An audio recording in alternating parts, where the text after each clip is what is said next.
Hola Internet y bienvenidos a El Viaje del Héroe, la serie donde recapitulamos, hablamos y opinamos de las historias de nuestros personajes favoritos. Soy Julián Graba Bilbao. Y yo Ezequiel Capello Lalia. Y volvemos rápidamente a All-Star Squadron con el número 13, Un día durante la guerra. Uno de estos números intermediarios entre arcos argumentales grandes que permiten desarrollar a los personajes fuera de un contexto de una amenaza masiva. El título lo dice claramente, esto es un día más durante el conflicto. Y la tapa de este número es un póster grupal. Es la tercera vez que se utiliza este recurso en la serie en lo que vamos cubriendo hasta ahora. Los miembros del escuadrón se lanzan felices hacia el lector. De fondo un collage de imágenes históricas de los eventos que venimos viendo. También está ilustrada por Joe Kubert, solo que esta vez no hay villanos con trajes un poco raros. Escrito por Roy Thomas, con lápices de Adrián González, tinta de Mike DeCarlo, colores de Carl Gafford y letra de Ben Oda. El cómic empieza en el Instituto Smithsoniano en Washington, donde Hawkman está presidiendo la primera reunión oficial del All-Star Squadron. Dejan claro que esto es algo temporal, hasta que elijan un líder oficial, dado que tiene que regresar a la Fuerza Aérea. Esta primera página no es un splash, pero sí tiene un cuadro grupal bastante grande. Además, tampoco cita un texto como venía ocurriendo hasta ahora, es decir, se tomó un descanso, al igual que nuestros héroes. Shiera todavía muestra esa aprobación de que la JSA se uniera al ejército, pero Hawkman argumenta que muchos de los miembros, como Batman, Superman, Flash y el Espectro, no lo hicieron. Junto con los presentes, el Frente Civil debería estar cuidado. Además de Wonder Woman, que ha aceptado unírseles a pesar de no conocerlos a todos muy bien. Wonder Woman debutó en octubre de 1941, y esta historia toma la fecha de salida de ese cómic como la fecha en la que Wonder Woman llegó al mundo del hombre. Lo que tiene sentido considerando todas las referencias a la guerra que aquella primera serie de William Moulton Marston tenía. Como este número toma lugar en enero de 1942, Diana solo ha estado activa por poco más de 3 meses. Suficiente como para ser un equipo ocasional con otros héroes, pero no para formar un lazo más profundo con ninguno de ellos. Y en esta segunda página podemos ver un gran cuadro cenital superpuesto por cuadros de los héroes que van mencionando. Cuadros que tranquilamente podrían ser fotos, aunque en esta época tendrían que estar en blanco y negro. Pero nadie dice que son fotos, así que cuentan, solo alguien se divirtió mucho poniéndolos en poses casuales. Y el comentario de Hawkman lleva a los demás a hacer un repaso de qué héroes están activos en esta época. Así que... Green Arrow, nombre real Oliver Queen, creado por Mort Wessinger y George Papp. Como en la mayoría de las creaciones de Mort Wessinger, el Green Arrow original era básicamente un plagio de otro personaje. Durante mucho tiempo ni tuvo origen, simplemente era Oliver Queen, un millonario con un compañero adolescente que cuando la flecha señal brillaba en el cielo, se subían al Arrow móvil y peleaban contra un payaso malvado llamado Bullseye. Si Aquaman era Namor y Johnny Quick era Flash, Green Arrow era literalmente Batman con una estética sacada de Robin Hood, aunque también pudo haber sido sacada de la novela de Edgar Wallace, El Arquero Verde. Cuando finalmente le dieron un origen, era mucho menos interesante que su versión moderna y también mucho más problemática. Era un hombre rico fascinado con los nativos americanos de una reserva. Su realmente obsesión lo llevó a practicar y dominar arquería, además de tener una enorme colección privada. Y cuando este museo privado fue quemado en un intento de robo, fue a vincularse con la tribu de la reserva personalmente, para alejarse de los males de la ciudad. Ahí conoció a Roy Harper, que había sido adoptado por los nativos, y a otro grupo criminal completamente diferente que creía que había oro indio enterrado. Cuando Oliver y Roy los detienen, aprenden que no pueden huir del mal y deciden pelearlo de regreso en la ciudad. Sí, Green Arrow era un tipo rico haciendo turismo y apropiación cultural. Hay una razón por la cual nadie se quejó cuando apareció la versión de la isla desierta que veremos en el futuro del canal. Ok, estoy seguro que algunos se quejaron, pero son imbéciles. Vigilante. No, ya llegaremos a ese en otro momento. Este es Greg Saunders, también creado por Mort Wessinger y Mort Meskin. Probablemente su idea más original. El ángulo era que era como el último sheriff del lejano oeste en una época moderna. Un cantante y escritor de canciones que le gustaba practicar con el lazo y su padre, que era el sheriff, le enseñó cómo usar las armas. Cuando, como todos los superhéroes del momento, su padre es asesinado, toma una máscara para vengarse y continuar su trabajo de justicia. Vivía en un pueblo de Wyoming, así que era un escenario diferente del de las grandes ciudades que los cómics de superhéroes suelen tener, y le permitía fácilmente mezclar el estilo western con los cómics de crímenes más modernos. Siguiente, Star Spangled Kid. Nombre real, Sylvester Pemberton Jr. Era un niño rico, notan un patrón en estos cómics viejos, que se escapaba de la casa de sus padres para luchar contra el crimen, como si Ricky Ricón fuera un superhéroe. Lo que lo hacía medianamente diferente era que mientras la mayoría de superhéroes eran adultos que tenían un compañero adolescente, Star Spangled Kid era el líder adolescente y Stripesy, nombre real Pat Dugan, era su compinche adulto. Dado que, aunque Stripesy era muy fuerte, no era el más listo. Además de que en sus identidades secretas era el chofer y guardaespaldas de Pemberton. Así que tenían una relación empleador-empleado. Sus historias giraban alrededor de Sylvester resolviendo la parte intelectual de los crímenes y Dugan la parte del músculo. Ambos fueron creados por uno de los co-creadores de Superman, Jerry Siegel, y por Hal Sherman en 1941. Era uno de los típicos superhéroes uber patrióticos que surgieron durante la guerra. Uno representa las estrellas y el otro las barras de la bandera de Estados Unidos. No hay mucho más que decir sobre ellos todavía. Más adelante harán un par de cosas un poco más interesantes, como darles una historia de origen, pero hay una razón por la cual los herederos de su manto son más reconocidos. Hasta el punto que no sé cuántos de ustedes sabían que eran herederos del manto.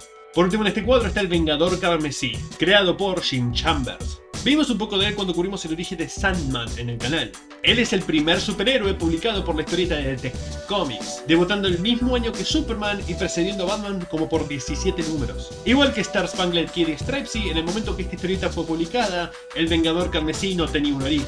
Tenía una identidad secreta, Lee Travis, un compañero llamado Wing, que también servía como su valet, y su característica durante la acción era que, a diferencia de una pistola regular como la mayoría de los vigilantes de Noir, como La Sombra o el mismísimo Batman cuando empezó, él tenía una pistola somnífera que se daba a sus oponentes. Para el 42, como podemos ver, cambiaron su excelente traje original a uno de los uniformes de superhéroes más genéricos que he visto. Porque para la época los superhéroes vendían mucho más que los vigilantes tradicionales e intentaron darle un boost a sus ventas haciendo este cambio, quitándole todo indicio de identidad en el proceso. Afortunadamente volverá a usar un traje más tradicional más adelante cuando le den un origen y su propia miniserie. La razón por la cual Shining Knight está trayendo estos personajes en específico es que para entonces todos estos héroes, él incluido, habían formado el grupo llamado los 7 Soldados de la Historia, el segundo equipo de superhéroes de toda la historia creado por DC después de la Sociedad de la Justicia. Igual que la Sociedad, la idea era que cada uno de los miembros de este equipo saliera de una serie de cómics de antología diferente, y como podemos ver, todos completamente sin poderes, a excepción de Shining Knight si contás la armadura y el caballo con alas como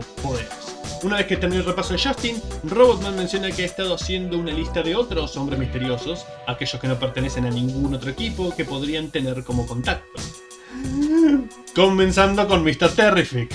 Sí, los fans de cómics están más familiarizados con su contraparte moderna, y audiencias generales lo vieron en la última película de Superman de James Gunn, pero no muchos saben que Mr. Terrific es otro caso de personaje legado. El original era un hombre blanco llamado Terry Sloan, y fue creado por Charles Reitzenstein y Wilson Sharp en 1942. Un niño genio que se graduó de la secundaria a los 11 años y de la universidad a los 12. Sí, ya sé, cómics. Pero su éxito siempre lo dejó insatisfecho. Intentó atletismo, negocios y tuvo éxito en todo, pero de la misma forma nada le generaba placer u orgullo a pesar de que todos aplaudían su éxito. Llegó a tal punto que intentó suicidarse. Sí, lo cual es bastante oscuro para un cómic de los 40, pero coincidentalmente encontró una joven de ciudad a punto de hacer lo mismo y por instinto la rescató. Resulta que la familia de la joven, Wanda Wilson, había quedado atrapada en la red de una mafia local. Sloan se disfrazó para no ser reconocido por los sicarios y desmanteló toda la organización por su cuenta, sintiéndose vivo por primera vez en su vida al hacerlo, así descubriendo su verdadera vocación. Es algo entrañable, la máxima y extrema personificación del altruismo. Una persona que solo puede sentirse vivo y bien cuando está ayudando a alguien más. Sé que fue completamente reemplazada por Michael Holt y es un personaje excelente también, pero hay una psicología particular ahí que es interesante de explorar. Siguiente, Wildcat. Cubrimos su origen cuando empezamos a ver el All-Star Squadron y lo volveremos a ver en el próximo capítulo, así que nos lo saltearemos por ahora. Siguiente, Airwave. Nombre real, Lawrence Jordan. Creado por Harris Levi, un pasante en la oficina del fiscal de distrito de Brooklyn con un pasatiempo para la radio y la electrónica. Creó dispositivos para poder escuchar cualquier frecuencia de onda y tenía patines que de alguna forma usaban señales de radio para poder moverse a altas velocidades, como Shadow el Erizo. Lo más interesante es que décadas después de su primera aparición, con la creación de Hal Jordan en los 70 y su gran popularidad, retroactivamente lo volvió en el tío de Linterna Verde. Además tenía un perico llamado Estática. Siguiente, TNT, Thomas N. Thomas. Sí, en serio. Y Dynamite, Daniel Dunbar. Era una dupla de superhéroes creada por Paul Norris, un profesor de química y su alumno favorito que tuvo un accidente cuando trabajaban con sales radioactivas. Sé que sales radioactivas no es un código para nada, pero cuando lo he escrito así parece la versión superheroica de Breaking Bad. El accidente los cargó de energía, positiva para Thomas y negativa para Dan, y causaba que cuando hacían contacto físico les daban una momentánea fuerza y la habilidad de generar y descargar energía. TNT generaba calor, Dynamite electricidad. Juntos crearon unos anillos que servían como inhibidores de estos poderes, así que mientras los usaban eran gente normal, pero podían apagarlos si los chocaban juntos, aunque esto también creaba una pequeña explosión. Siguiente, Dolman, Darrell Dane, creado por Will Eisner. Es decir, el hombre por el cual los premios Eisner tienen su nombre. Este no era un personaje originalmente de DC. Originalmente pertenecía a Quality Comics, la misma editorial que hizo a Phantom Lady, Plastic Man y el original Firebrand, el hermano de Danette. Él es el primero de los héroes que cambian de tamaño, cuando crea un suero que le permitía encogerse hasta 3 centímetros. Sí, no a niveles microscópicos que contrapartes futuras como el átomo o el hombre hormiga, pero su fuerza aumentaba desproporcionalmente. Cuanto más pequeño era, más fuerte era. Se vuelve un superhéroe tras salvar a su novia y suegro usando esta fórmula. Siguiente, Mr. América. De hecho, vimos su primera aparición en el canal cuando cubrimos Action Comics número 1. Pero ese entonces era solo un tejano que viajaba por el mundo, sin nombres código, sin disfraces. Cuando los superhéroes empezaron a vender como pan caliente y la Segunda Guerra Mundial empezó, decidieron cambiar drásticamente la dirección del personaje en el número 33 de la serie. Después que los nazis hundieron un transatlántico estadounidense que transportaba alimentos a Europa en el que Tex se encontraba, este se tiñó el pelo de negro, agarró un látigo y empezó a pelear por su país como Mr. América. Originalmente era para que Tex se considerara muerto y solo existiera como su versión heroica, dado que esta nueva reimaginación estaba fuertemente inspirada en el llanero solitario, pero esto fue muy prontamente dejado de lado. En el número 42 de Action Comics, coincidentalmente el mismo cómic donde Vigilante aparece por primera vez, crea una alfombra voladora mágica que usa como capa. Sí, él crea magia, solo por esa vez. Y luego de un par de números, a pesar de que la sigue usando como capa, deja de ser una alfombra voladora. Los cómics viejos son raros. Por último, Manhunter.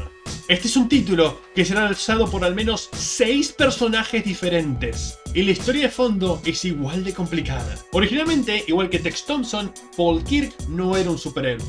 Era un detective que ayudaba a la policía a resolver casos. Manhunter era simplemente el nombre de la serie. Esta versión solo duró un año y luego fue reinventada por Joe Simon y Jack el Rey Kirby. Más o menos.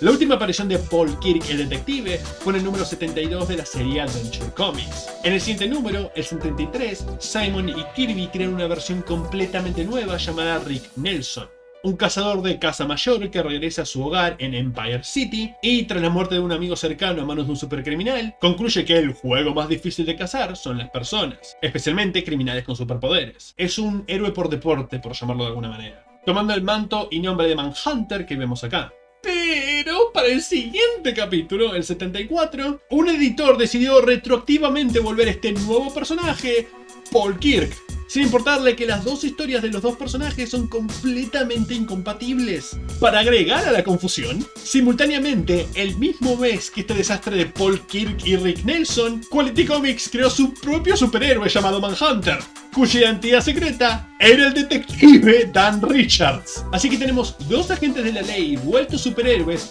por dos compañías completamente diferentes, ambos llamados Manhunter. Y luego, en 1975, Jack Kirby crea otro personaje también llamado Manhunter, que a pesar de que usará el mismo uniforme que este, no tendrá nada que ver, pero ya llegaremos a eso. Y en cuanto a Plastic Man, ya vimos su origen y su creación en el canal en un video dedicado a él, así que si quieren, vayan a ver.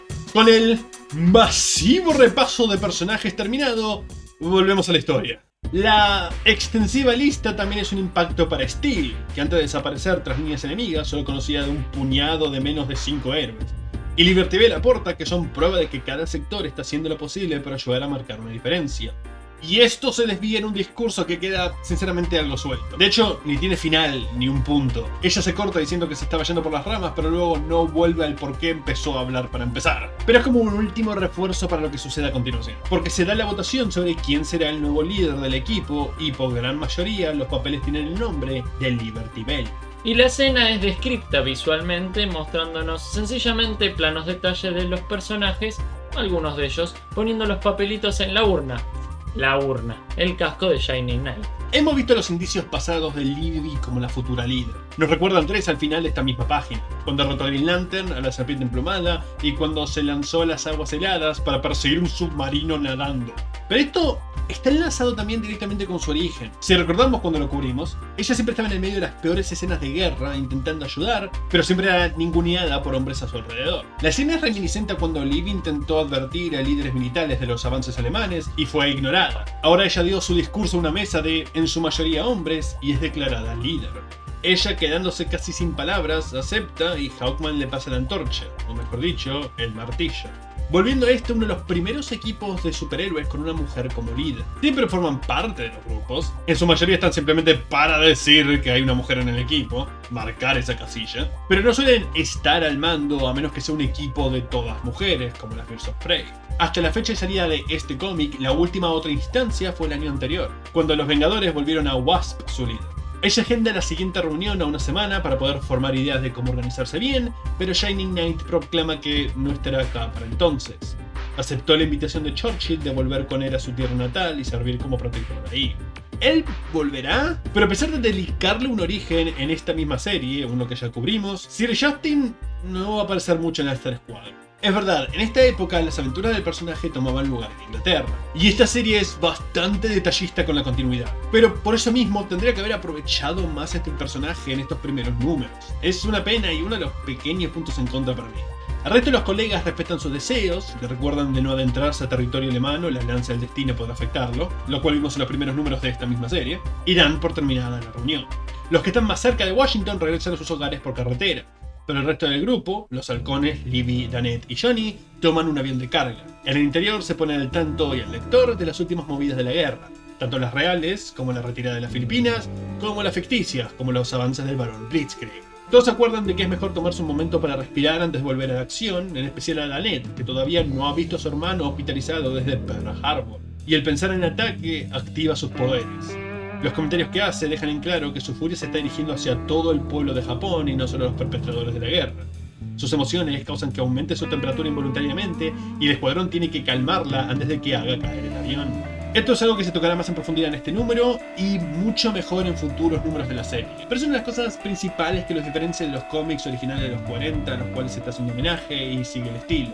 No se tocaba esto entonces. La guerra puede fácilmente transgiversar el sentido del deber de uno en racismo. Y los cómics de los 40 eran directamente racistas en muchos aspectos, utilizando caricaturas exageradas, haciendo a los personajes hablar con acentos estereotipados y nunca representando a un solo descendiente de Asia en buena luz. En su mayoría, siempre había algunas excepciones, estoy hablando de los principales, los más populares, los de cabecilla. Eran propaganda, y no muy sutil. Afortunadamente este cómic se da cuenta de esas falencias y las corrige, como veremos, de forma crítica. Belle se pone de ejemplo, de cómo su padre fue asesinado por una bomba, pero ella no odia a todos los alemanes por ello.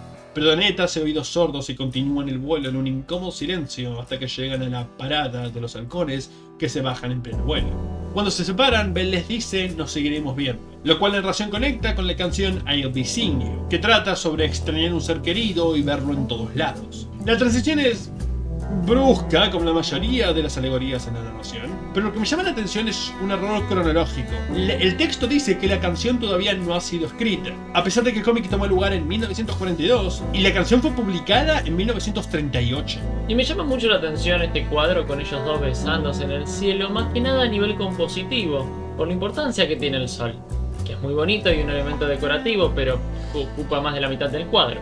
El punto es que los halcones saben que pronto ese será su lugar. Por su alistamiento, Carter se tendrá que ir en 24 horas y no se verán por quién sabe cuánto tiempo. Así que aprovecharán cada minuto de esas 24 horas. Obviamente se refiere a que pasará todo el día juntos, pero en la relación terminando con tiempo suficiente para amar y ellos dos besándose al lado de la cama, hace parecer que van a pasar las próximas 24 horas dándose, y es algo hilarante. Y conociendo a los halcones, realmente fuera de personaje. De regreso en el avión, Danette lamenta la pérdida de Shining Knights, siente que estaban empezando a tener algo tras el beso de Navidad, pero la conversación prontamente regresa a los crecientes prejuicios de la mujer. Como dije, esta es una aproximación que nunca hubiera ocurrido en un cómic de 1940. Si eres alemán, japonés o italiano, eras el enemigo. Pero este momento específicamente puede que sea una crítica directa, porque David dice que el día que olvidemos esto estaremos en graves problemas. Algo que los Estados Unidos ha hecho a lo largo de su historia, incluido en la Segunda Guerra Mundial, como veremos en esta serie. Mientras ellos aterrizan en San Francisco, vamos a California con el comandante Acero, en busca de retomar su vida después del año desaparecido tras líneas enemigas. Antes de su completa desconexión, su futuro yerno yacía en una cama de hospital después de que su corazón no podía soportar el descubrimiento de la identidad secreta de Acero.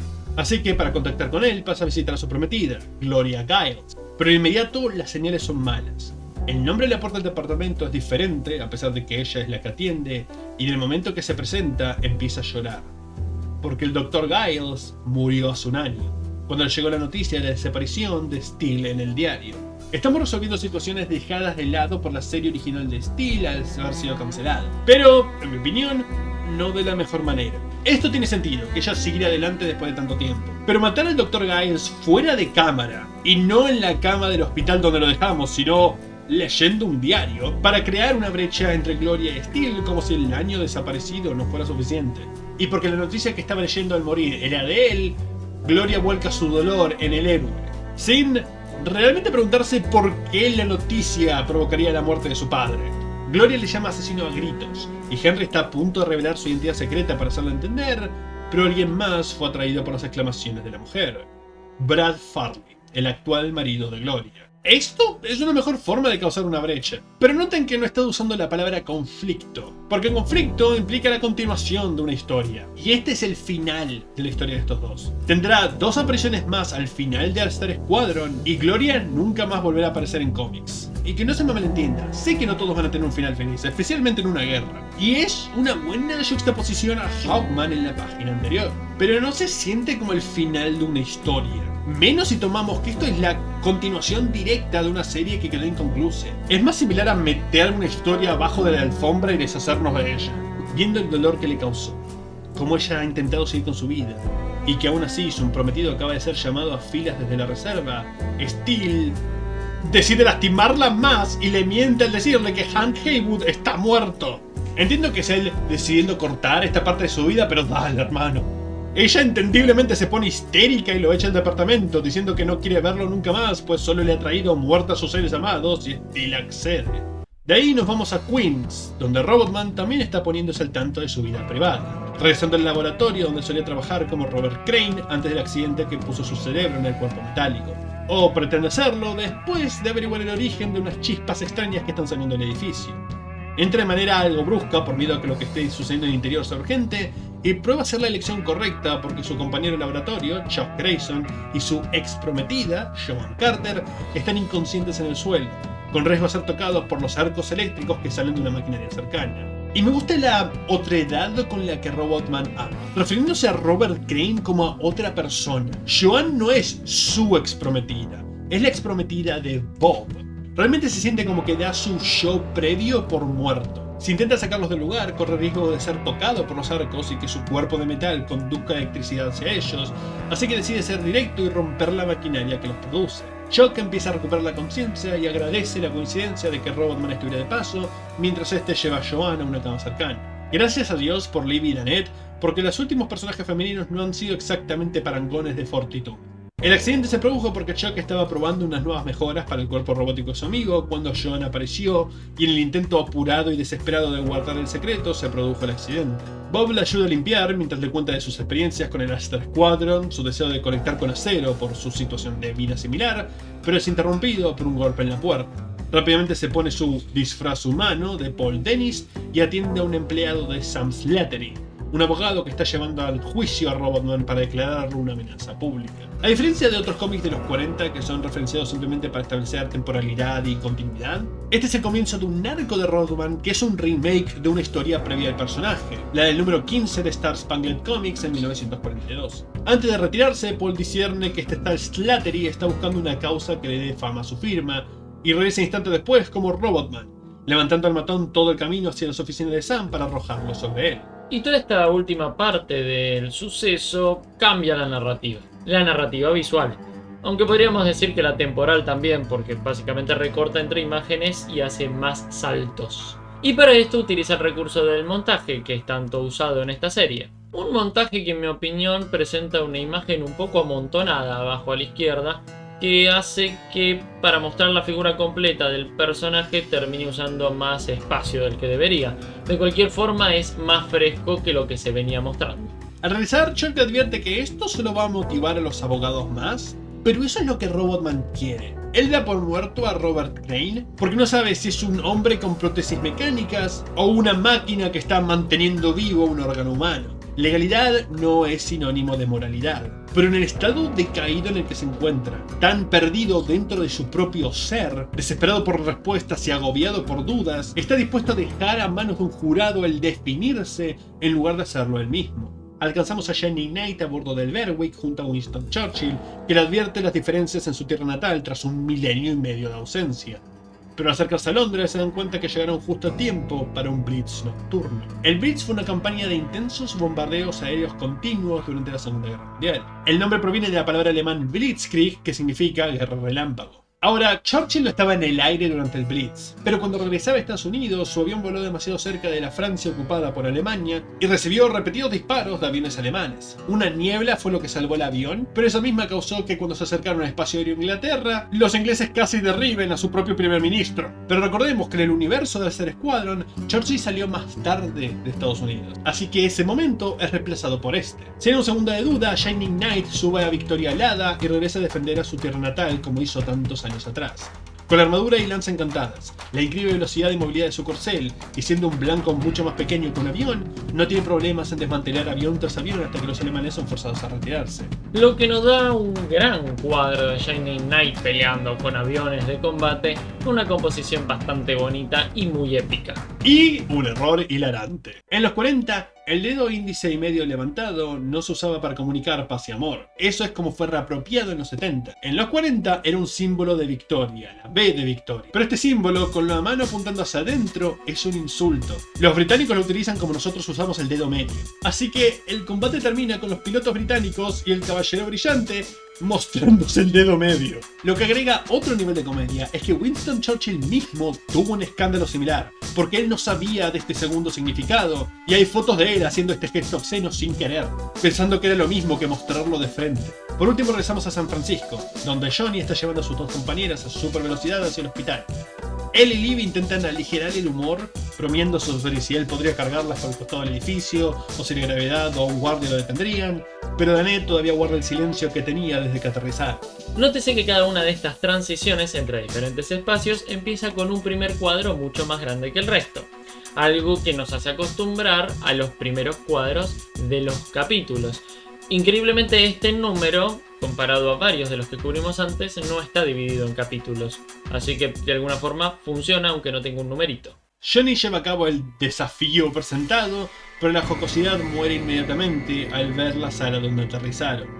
Esta escena es uno de los momentos, fuera de las páginas de la serie Steel reimpresas cuando volvieron a presentar el personaje, donde All-Star empieza a intentar empujarse un poco más allá del tono ingenuo. Aunque no es gráfica, logra bajar el humor a algo más de desesperación, muy similar a Sin Novedad en el Frente. Nos dan casi una página entera de hombres con heridas severas, extremidades y órganos perdidos. Libby llamó de antemano para que la enfermera preparara una habitación privada para ellos y Rod Riley, el hermano de Danette y el anterior Firebrand, el cual casi deschaba la identidad secreta de su hermana. Porque debe ser algo loco para Rod despertarse y que te digan que tu identidad secreta vino a visitarte. Él no le mostró el traje para que ella se volviera superheroína, solo quería que supiera su identidad secreta.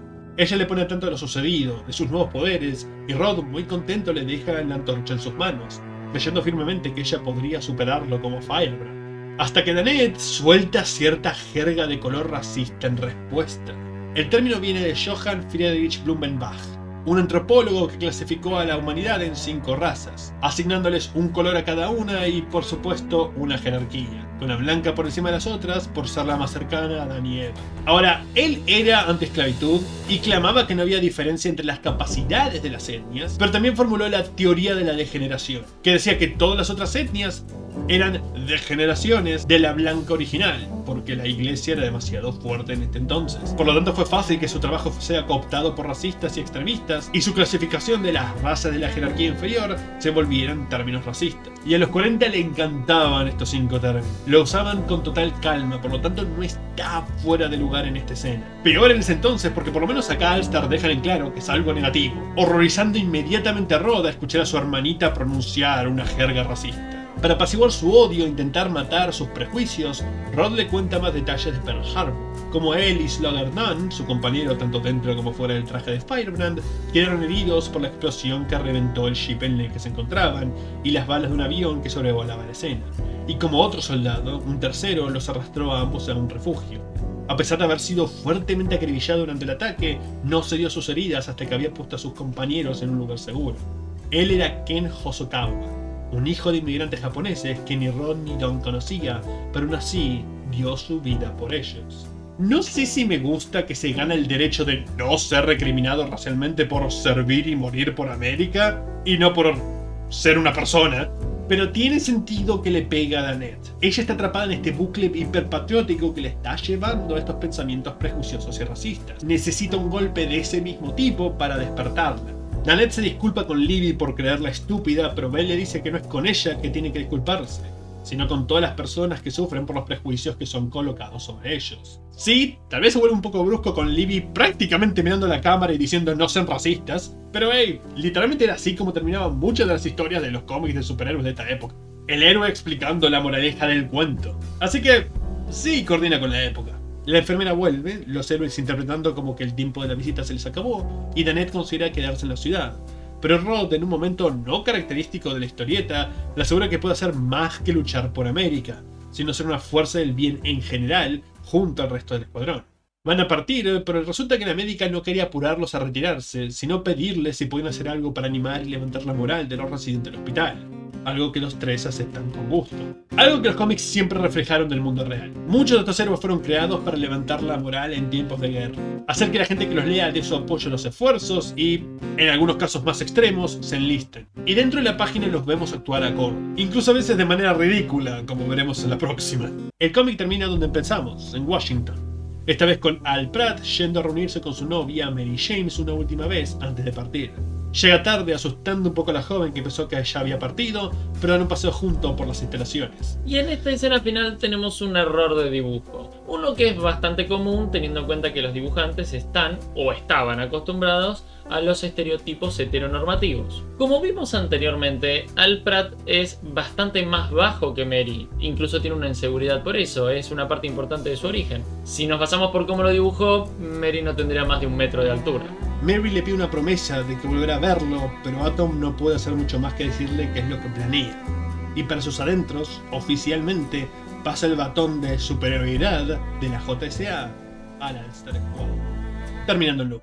Este episodio tiene la misma consistencia que los números que cubrimos anteriormente, pero con una narrativa bastante más relajada, ya que, como lo dice el título, es un día durante la guerra. Tiene mucho diálogo, pero no por eso es menos dinámica visualmente. Como dije anteriormente, las transiciones y los momentos de acción son ilustrados en cuadros más grandes. El cambio de entintado se nota mucho. Es más, si uno está descuidado hasta puede creer que el lapicista también cambió. Por supuesto, como es marca de la casa, hay bastantes cuadros circulares, más que nada al final, y como dato estético se destacan mucho los ojos de los personajes. González se lució mucho en estos números, incluso podríamos decir que claramente esta serie no le queda grande.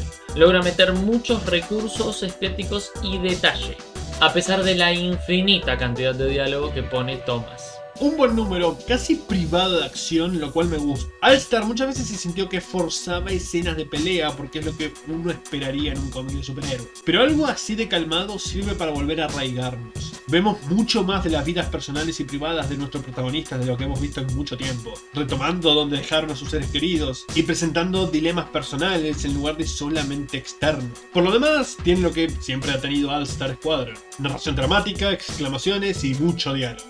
Y la página destacada de este número es la que más tiempo narrativo le llevó a Julián, la número 3. Y no necesariamente porque pasen muchas cosas, sino porque es básicamente un conjunto de fotos de personajes. 17 personajes en 2 cuadros, que en realidad son 14 cuadros. Todos en alguna pose no tan casual, a veces más casual, a excepción de Shining Knight y Robotman, que están en primer plano, porque son los que están hablando. Un largo video para nuestro regreso a la regularidad y no parece que se aligerará prontamente, porque la próxima tendremos el primer anual de la tercera escuadra, donde Roy Thomas intentará conectar los orígenes de 4 superhéroes en una sola historia titulada Las tres caras del mal, donde haremos nuestro siguiente paso en el viaje del héroe.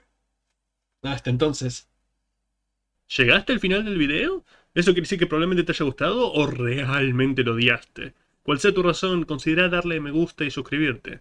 Esos 2 simples clics nos ayudan más de lo que puedan imaginar. Además, en la descripción encontrarán nuestras redes, donde pueden chequear nuestro propio fancomic sin fines de lucro. Así pueden juzgar si podemos hacer el camino en lugar de solo hablar de él, o hacernos pagar por hablar mal de tu cómic favorito criticando el nuestro. Dicha la obligatoria propaganda, a su izquierda hay una lista de reproducción de más capítulos de este personaje o equipo, y a su derecha de uno diferente. Pero lo más importante de todo, si les gustó lo que vieron, apoyen su tienda de cómics local. Apoyen el noveno arte que nos dio tantos maravillosos personajes. De las grandes compañías, independientes o nacionales, no se desperdicia el dinero cuando se trata de una buena historieta. Hasta la próxima.